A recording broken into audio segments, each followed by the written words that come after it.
สวัสดีค่ะยายมารีอยู่วัดดอกจ้าตอนนี้ค่ะห้อมบุญพระเวทวันนี้จ้า8 มีนานะคะชาวบ้านโนนหอมของเราค่ะ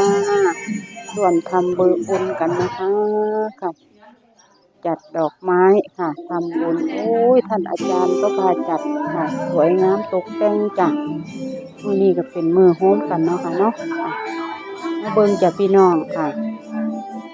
จัดได้งามงามค่ะงามบ่จ้างามบ่ค่ะยายมารีก็มาร่วมทำบุญน้ำเพิ่นเนาะค่ะไปมาอยู่นี่ค่ะต้องกลับไปเบิ่งแม่อีกเนาะค่ะเนาะค่ะอยากเอาบรรยากาศ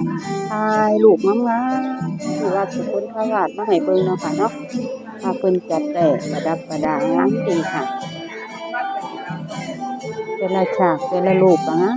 มก็เลยถ่ายมาให้ส่งให้พี่ให้น้องเบิ่งค่ะทั่วโลกพุ่นล่ะตอนนี้ค่ะยายมารีก็ได้ค่ะส่งให้เบิ่งให้เพื่อนพี่น้องเบิ่งค่ะร่วมอนุโมทนาบุญกันเด้อค่ะเด้อค่ะมีฮอดข้าวโพดมี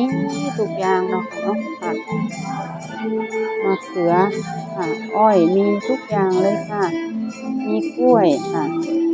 ฝั่งนี้ก็มีค่ะเมื่อวานนี้ก็มาเฮ็ดจัดทำกันได้สวยงามเนาะค่ะเนาะงามบ่จ้างามบ่จ้า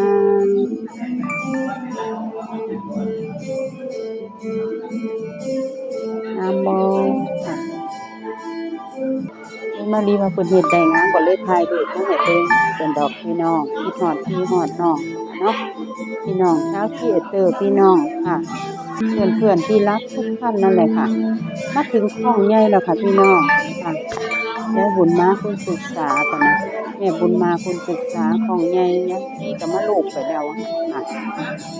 ของใหญ่ค่ะขอบคุณที่รับชมคลิปนะคะขอบคุณที่เยี่ยมชมขอบ